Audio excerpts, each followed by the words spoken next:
All right. So now we have an opportunity to connect with Reverend Aliza, our ministry consultant and possible interim transition minister. So I invite you to connect with her and ask her any questions you might have for a few minutes. So what questions? Christine looks like she has a question. I saw one of your talks at Unity of the Hills. I had a friend who used to go there, and I feel, connected with you already, but I was wondering what, and maybe someone asked last week, what drew you to become a Unity minister, and how long have you been one? Great question. So I was ordained in 2000. So I am just crossing my 21st year. For about 4 or 5, 6 years before that, I was working in a Unity church. But the story goes back a little ways. In the early 90s, my life fell apart. I know no one can believe that or relate to it, right? But in the moment of my life falling apart, I hit my knees and I just threw up my hands, literally, metaphorically, physically, spiritually, every way possible, and said, I obviously can't do my life. I have no idea how to do my life. And I heard from Spirit, if you follow, I will lead. And I made a covenant, a commitment, a moment in time. I use the words covenant, commitment only years later looking back. But I just went, okay, because I don't have it. And it was very shortly after that that I was led out of that relationship, out of that part of the country, out of, and then into Unity, into ministry, ultimately into lay ministry first. I also have followed that. It's a daily commitment, and I followed it for all of these years. It also led me out of ministry for a while, which was very interesting. I call it my spiritual initiation period. I was in about 2010 where I was pulled out to do another layer of really, really deep spiritual awakening work. And then I went back into church and back into ministry and back into relationship and back into the world. So I've been outside of that, sort of 1.5, 2 years where I was really pulled out doing church ministry, what we call field ministry, for 15 of these 21 years. And I've also been doing alternative ministry, which has been focusing initially on divine feminine, ultimately on divine awakening, activating the essence. I work in the quantum field. I have a quantum frequency thing practice, and I have really doing subconscious healing to clear the way. And in the last few years, 3 or 4 years, I'm like, something showed up. I'm like, oh, I could do that. It turned out to be a transitional job. And then I finished that. I'm like, oh, that was fun. And then something else showed up. I never sort of planned it. It just started showing up. And then that second one, I was at Tucson, in Unity of Tucson. And I went, I'm really drawn to the transitional work. Now, I joke, this is sort of funny. So I know that Brenda Lynn had a beautiful sense of humor, so hopefully you can transfer this. Part of the reason I love transitional work is I'm not very good at long-term relationship. I resemble that remark. Okay. I am in long-term relationship. My husband and I just celebrated 9-year wedding anniversary yesterday, 15 years together. It took us 6 years to figure out that we could do long-term relationship, but that's another story. But I really love coming in and holding sacred space and doing the work that we call in the gap. And then, this last year, I finished at the end of April, 6 months in Austin. But meanwhile, I've been in the training. So I've been in the Unity training to become a ministry consultant and a transitional minister. I'm also doing the national training at the Interim Ministry Network training, and that will all be completed in the next few months here. So anyway, that was a long answer, but it got a little bit of history here too.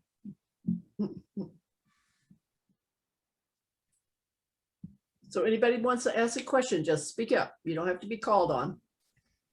I can't see you all anyway, it's 2 pages. I know somebody's got Burning question. There is Ralph. Hi, Ralph. Yes, hi, and welcome. So nice to have you with us and excited you. about you joining us and all the ways you're going to be supporting us. And I'm wondering, as a transitional minister and now having a sense of us through Brenda's message and I'm sure other avenues of discussion, what do you feel are the most important things for us to do as far as both inner and outer work? That's a great question. Thank you, Ralph. My biggest role, and I'm going to start working with the leadership team, the board and the transition team in just a couple of days. I think it's on the calendar for Wednesday. And the biggest, most important piece, I'll say two pieces that are the biggest, most important, which means I'll probably give you 5 or 6, just a heads up on how my brain works. But it is a level of consciousness. So I'm going to be helping us to be and move through this transition time consciously, to do conscious transition. Now, there's 3 parts to any transition. So the first few months, we're really focusing on part 1, which is the endings.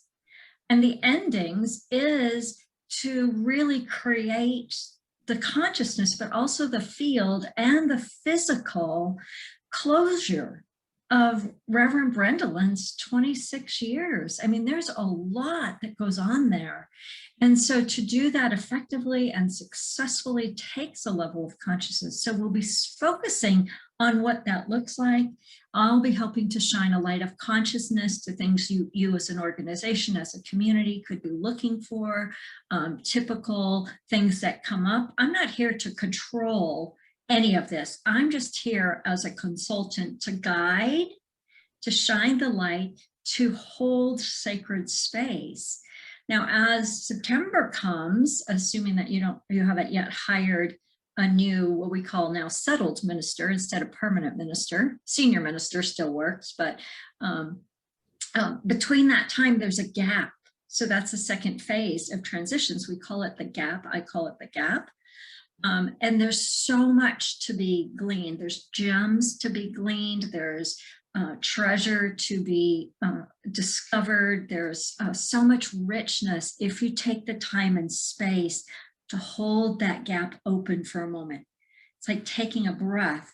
If we use the analogy of relationship, okay, you're ending a long-term relationship. You don't want to, excuse my crassness, jump into bed too quickly before Brendalin's even gone.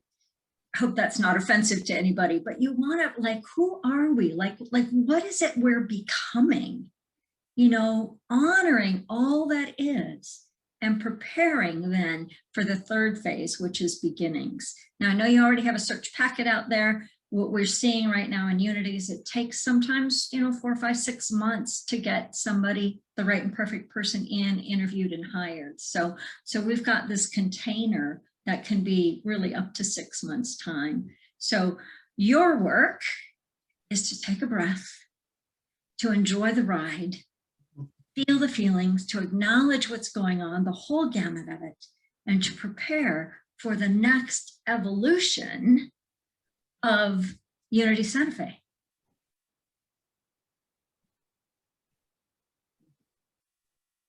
Another great question that led me to lots of information. Somebody have a quick question for me, like, how many grandkids do you have? That would be 16. Wow. I know. We got 3 of them here at the house now. They've pulled in a little bit ago.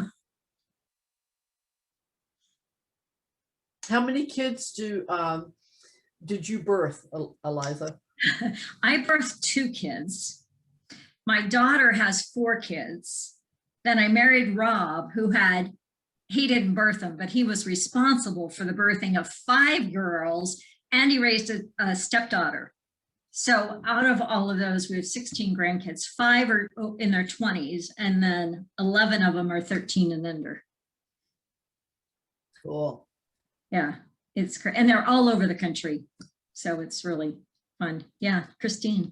Well, I missed last week. So if we don't have someone hired when Brendalin actually retires, will you be coming here to minister to us? You know, the agreement, the contract that we have written says that I'm willing to be in Santa Fe 2 to 3 weeks out of the month, you know, like September, October, November, even into December.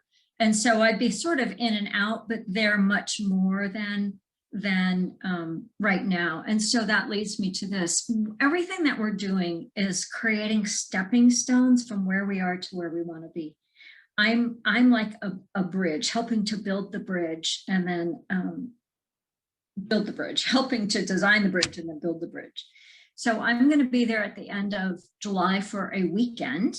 And then at the end, maybe not exactly the end, but towards the end of August for a weekend. And then also in September for a weekend. So we're going to start with a couple of weekends. We're going to be designing those. I have some ideas, but I need to run them by Brendolyn and also the board and the transition team, but designing each of those as steps. And then if there's not a senior minister hired by September, I'll be present with you. Not like full-time. I'm not like moving in, but I'm going to be an extended visitor.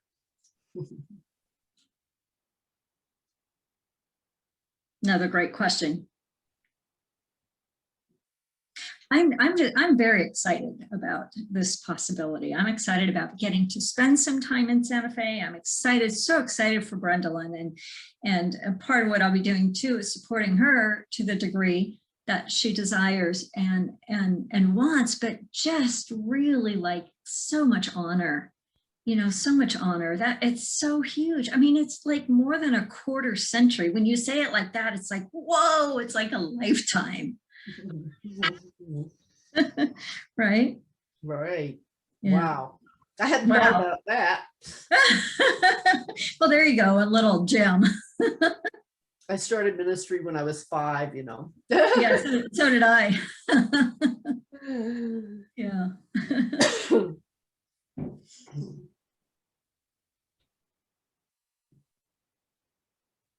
So I guess one other thing that I will just sort of throw out there is in these next few months, I am present and more present to the leadership, right? Or to the leadership, to the board and the transition as they're building these other structures. So there's not a transfer of leadership from Brendolyn until September, right? So really being clear about our roles and our boundaries. I feel like we've got some really good pieces that we're putting into place, but I also want to be accessible under and within the context of transition, you know, as we move through these next few months. So as it's appropriate, you know, we'll put some contact information out there and things like that. And I'll see you soon.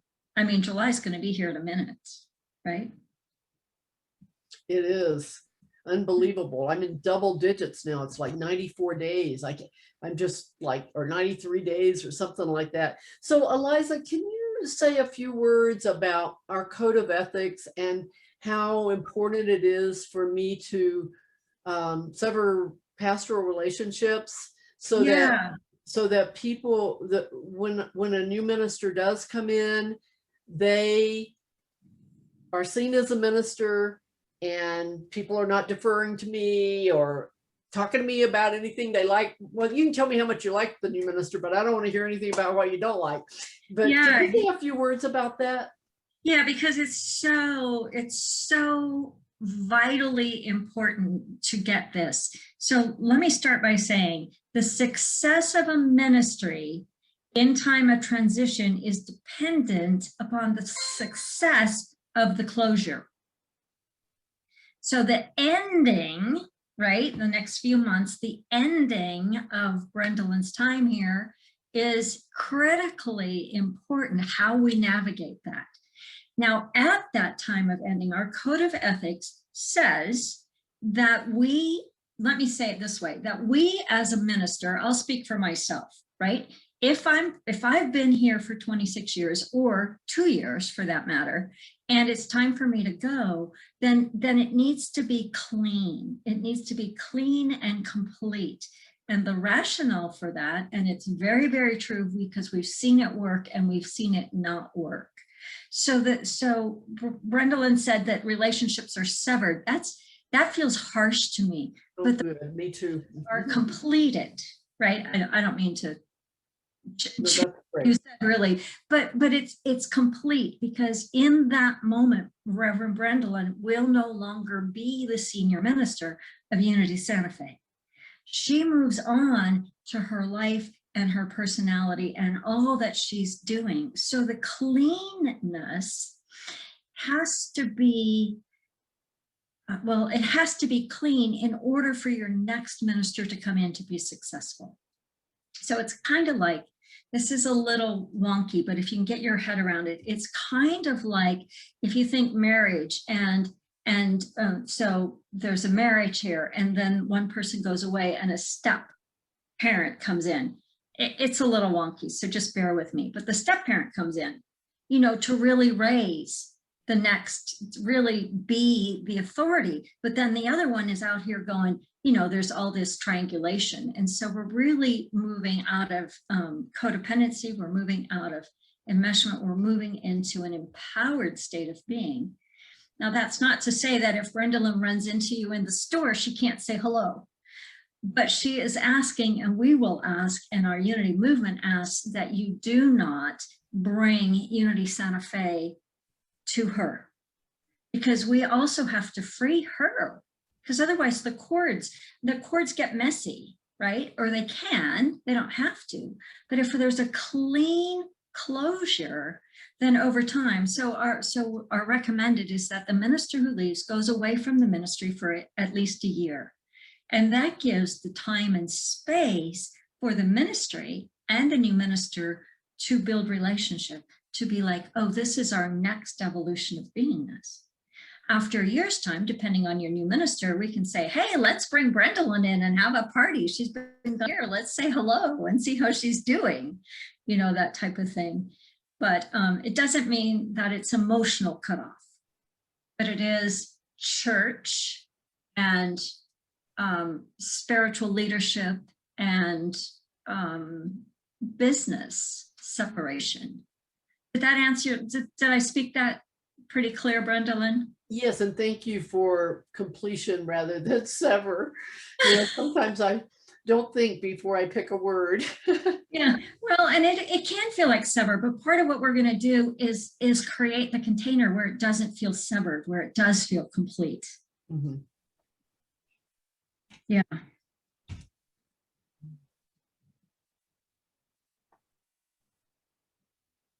So you won't have that much opportunity to connect with Aliza until September, because like she said, she will be mainly working with me and the transition team, the board, the search team, whatever. So don't miss this opportunity. Speak up now or forever hold your peace. Speak it, babies. I know you probably don't even know what to ask yet. And so we get that too, but just know the most important thing, like I said in that little short video, is I've got your back. We're moving in this leadership wise very consciously, and we will bring that to the ministry, to the congregation, to each of you. We want no one left behind. We also know in times of transition that really there's every emotion may come up, right? There may be a grief. I mean, Brendolyn's been there a long time for her and for you, but every emotion's really okay, especially when we bring consciousness into it. So we create the container once again to feel the feelings and then to look at what's underneath that and let that guide, right? The work, the process of who are we becoming and what are we attracting and what's next. And it feels a little weird, but it's like, when a kid graduates from high school and goes abroad, so to speak, it's like, oh no, oh yes, oh yay, oh celebrating, oh no, it's like all of that. So just let all of that be.